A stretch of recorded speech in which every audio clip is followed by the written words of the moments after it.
Good afternoon. Welcome to the St. Lawrence County Industrial Development Agency meeting of December 18th, 2025. I'd ask for a call to order, please. Mr. Staples, Present. Mr. Labath, absent. Mr. Blevins, Here Mr. Hall, is on his way. Mr. McMahon, Here. Mr. Morrow, Here. Mr. Reagan. Here. We have a quorum and we will proceed. Is there any public notice that was issued December 11th, 2025? No public in the room. Is there any public online wants to comment? No, but I do have, Hearing none, I would ask the executive director to talk about the letter we received. I have shared with each of you a letter from Steve Molnar.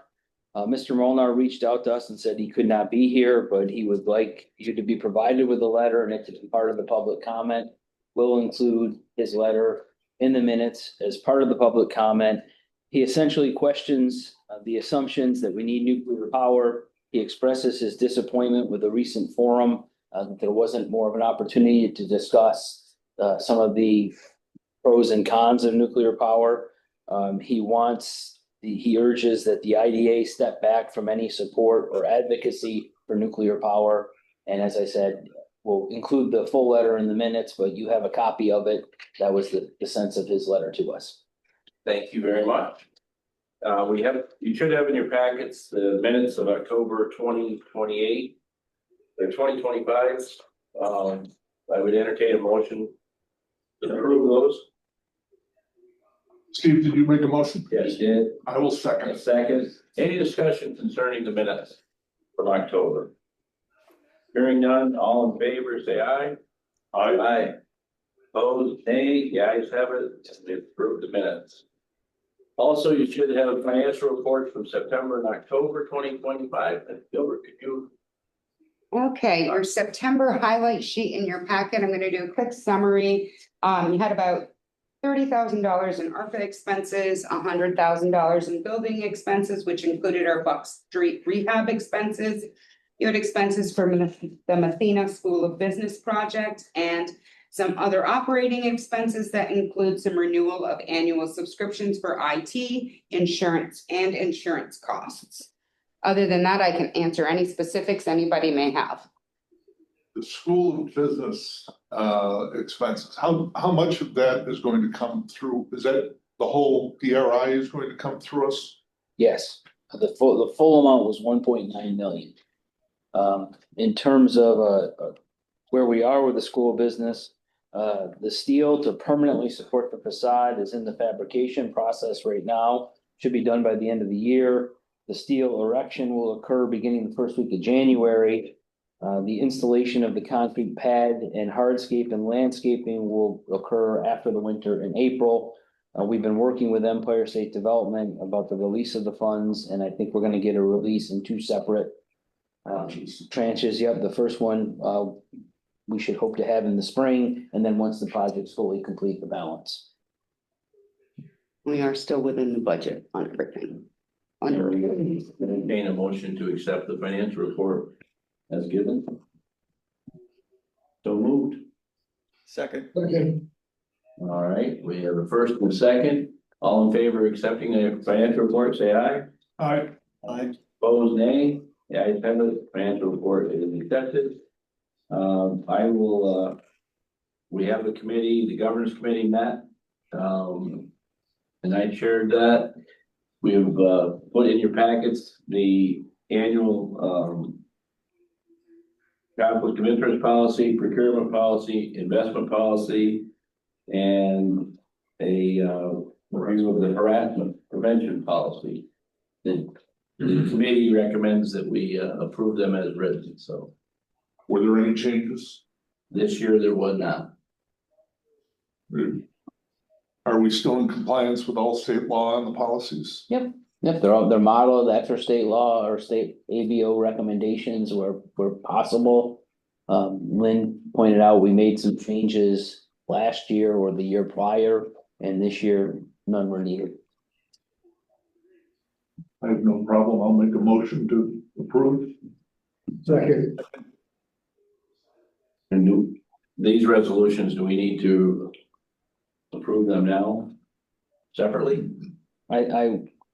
we will say, let's say Andy just approved your report, and then when we get to the resolutions, we'll approve them. I feel comfortable with that. Be good. All right. Ms. Kelly, would you give us a staff report? I will.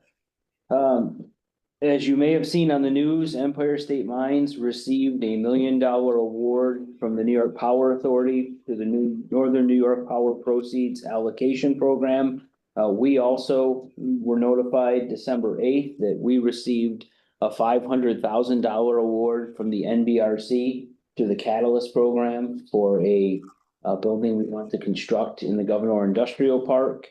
There was a news story about 5 rail cars successfully completing a test run down the Newton Falls secondary line, ultimately to Hicksville, New York.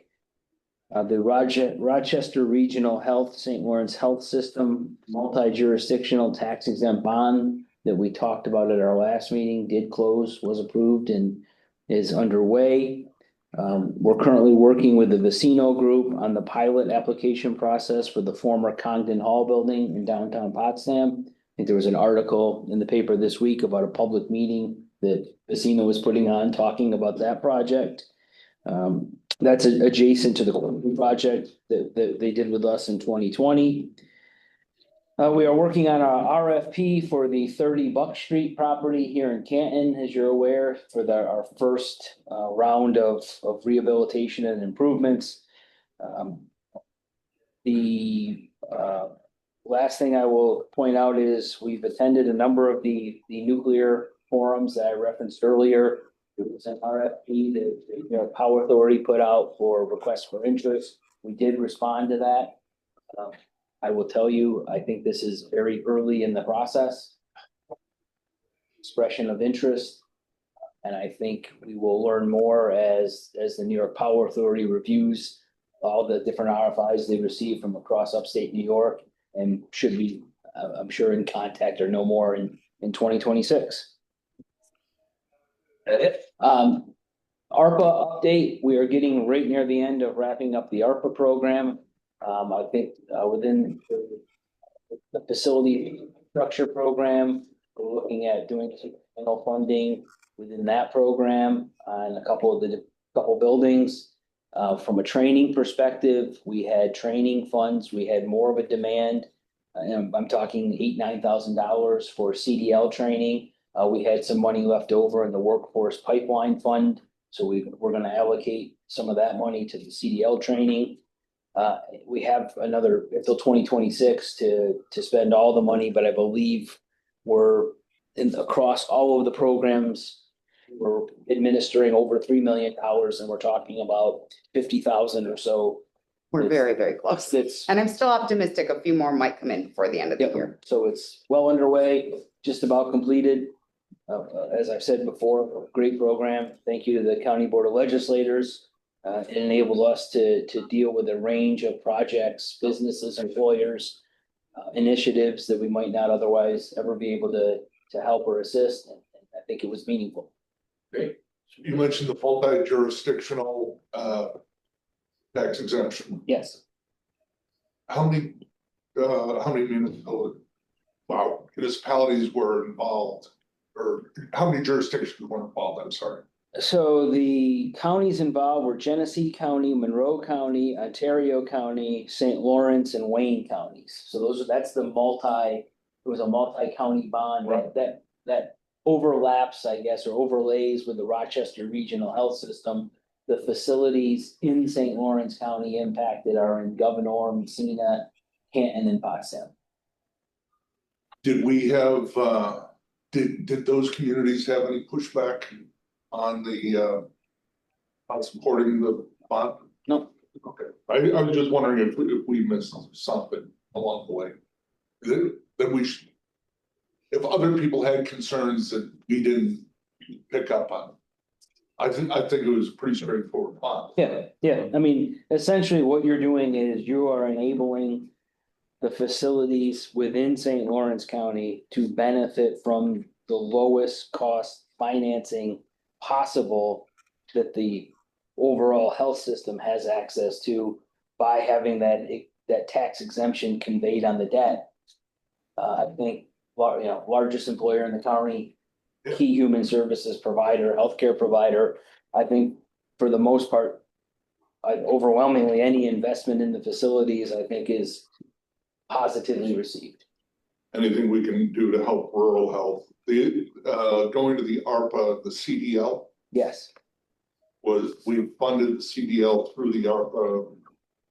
Many iterations of it, it seems to me, I could be wrong. we have funded the CDL through a USDA grant that we applied for prior to ARPA. Right. We have provided ARPA financing, ARPA funding. We have worked with the Cornell Cooperative Extension on a grant program they did to help leverage some of the ARPA money to bring in more funding for farm-based businesses and farm truck drivers.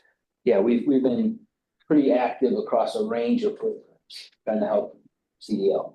So I've gotten good feedback on that program. What, is that a need that still exists? And if so, where are we going to get money to continue supporting that type of initiative? Yeah, so the other side of the coin that I was just thanking Jim for having us administer that ARPA money is, whether it's CDL, whether it's facility, small business assistance, the need is always greater than the resource at hand. And I think that's a great question for working with the WIOA partners, the One Stop Career Center, work with SUNY Canton, work with BOCES, always on the lookout for those resources to help pay for either the businesses to train their employees or individuals to be trained themselves. And that's a perpetual chase. Any idea how many people have been through the CDL program? I don't know how many total.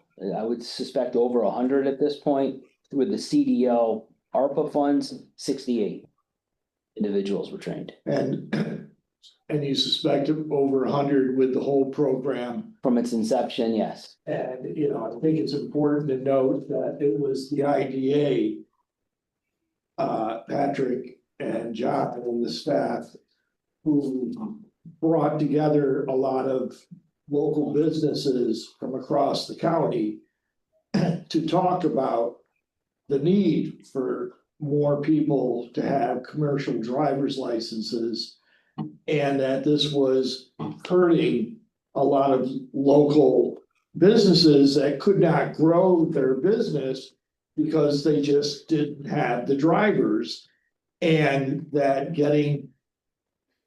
making it possible for people to go to Syracuse to get the training just was not feasible. And it was the IDA staff who got SUNY Canton involved, and then got Scott Wright from Pepsi to donate the first vehicle. Is that correct? Trailer. Yep. And, those jobs, those CDL licenses, that's 100 people who were able to improve their lives and get high quality jobs with which they could support their families. And it would never have happened without the initiative of the IDA staff. And, they had the smarts to, encourage us with the ARPA program to help provide some of the money needed to make the whole thing happen. So I think, people ask sometimes, what is the IDA doing for regular people? This is just a very small example of, a lot of things. And then when you look at the other things that Patrick just, mentioned, helping Empire State Mines with the new graphite mining facility. Working with Newton Falls to finally make use of the railway that it was the IDA that saved, helping Rochester Regional Health improve 4 different healthcare facilities across the county, and the Congdon Hall project. All of these projects have immeasurable impacts in communities across the county. And, I know I get questioned sometimes by people and by some of my colleagues about, well, what has the IDA done for other communities around the county? Well, take a look, at these and look at Rochester, look at the healthcare facilities in 4 different major communities. Look at the mine project, look at the Potsdam Congdon Hall. It's, look at what we're working on trying to accomplish at Newton Falls. A lot of communities are benefiting in a real way from what this board is doing and what its staff is doing. So, I know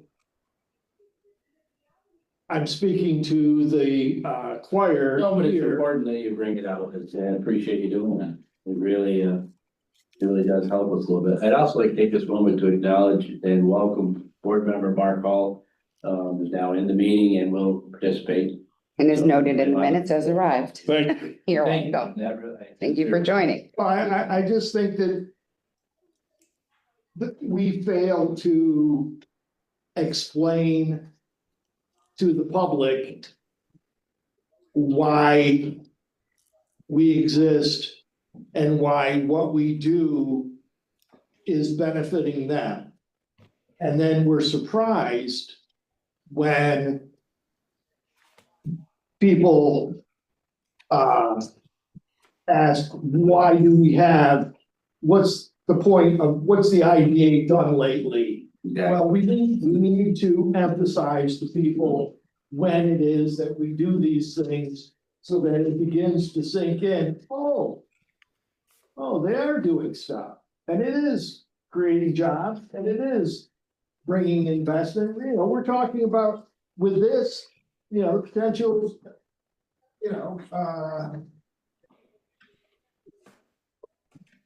what's the Congdon Hall project? How much? 25 million? 25 million, 35 million with Rochester Health, it starts to add up to real money. The $100 million in potential investment creates a lot of construction jobs, a lot of sales tax, a lot of business, a lot of spin-off. This rolls around in the economy 4 or 5 times. And, the contractor who ends up putting an addition on the construction worker's house benefits from this. Exactly. And, we don't do, in my opinion, a good enough job of getting it across to regular folks that, hey, your son got a CDL license because the St. Lawrence County Industrial Development Agency started working on this several years ago and made it happen. Yeah, they mentioned, we certainly can do a better job in the future, no question about that. Is there anything else? Okay, under old business, do we have anything? There's nothing under old business. Did we develop a meeting schedule for 2020? The governance committee recommends the 4th Thursday at 1 o'clock, same schedule you've had. There's no changes to the schedule. Correct. Understanding that we do live in the uppermost region of this wonderful country and it could snow at any time in the winter time. Does. It does. Thank you. So we have 4 resolutions. We'll take them individually. First, the conflicts of interest policy. Entertain a motion to accept the resolution. So moved. Second. I will second it. Any discussion about this? Again, there's no changes from last year, although last year we did make changes, so. Hearing no discussion, all in favor, say aye. Aye. Opposed, nay. The ayes have it. Resolution is passed. Secondly, we have a procurement policy. We need a motion to bring that to the floor. I will make that motion. Second. You have a second? All right. Any discussion about that? Again, there's no changes. We have made changes to that in the past. Mhm. All in favor, say aye. Aye. Opposed, nay. The ayes have it. Resolution is carried. The next one is investment policy and authorization of depository. So moved. Thank you. And we have a second up there in Florida. Down there. Any discussion? All in favor, say aye. Aye. Opposed, nay. The ayes have it, and that policy is passed. The last one's a harassment prevention policy. I'll make that motion. Thank you. Second. May I ask you a question? Yes, sir. Have we done our required training on harassment? Yes, sir. Very good question, actually. Good. Thank you. Not surprising, by the way, so it was a good question. All in favor? Aye. Opposed, nay? The ayes have it, that is passed. Do we have a need for an executive session? We do not. Then I will, Can I will give Mr. Grant for it. thank you. The 4th, Tuesday of February, I will be out of the area. And I know at some of the winter meetings, we have trouble getting a quorum. Yeah, what we will do is, we put that as that's our regularly scheduled meeting schedule. For planning purposes, primarily for you folks and so the public's aware. We'll still reach out to see if there's a quorum. If there isn't, we can adjust that, and knowing that, The heads up, you're probably want to adjust that. yeah, Yeah, because Thursday before, or the Tuesday before would be optimal if we need a February meeting. And I think, if the audit and review committee is going to meet, that would be an optimal date for me as well on that 17th. Voted. Are we on Thursdays or Tuesdays. Tuesdays? Okay. And misspoke by the chairman. He's had a lot to talk about. Think you meant, I just said Thursday. So Yeah, it's Tuesday. I'm just trying to have less of you here, not so quiet. Oh, just sitting here with me. Tuesdays it is then. Perfect. Okay. Same schedule we're on right now. Anything Yeah. else? My bad. All of a sudden I'm looking at Thursday and I'm like, this doesn't make sense. Lastly, we would entertain a motion to adjourn. So move. Before you do that, sorry. We're not adjourned. The governance committee also reviewed the assessment of the effectiveness I was supposed to of, tell you that. of internal controls. So that was also reviewed. It's a review only. It doesn't need It's not yet. And there were no findings when you. that's correct. So, thank you. And you did say it, so. We are now adjourned. Nice.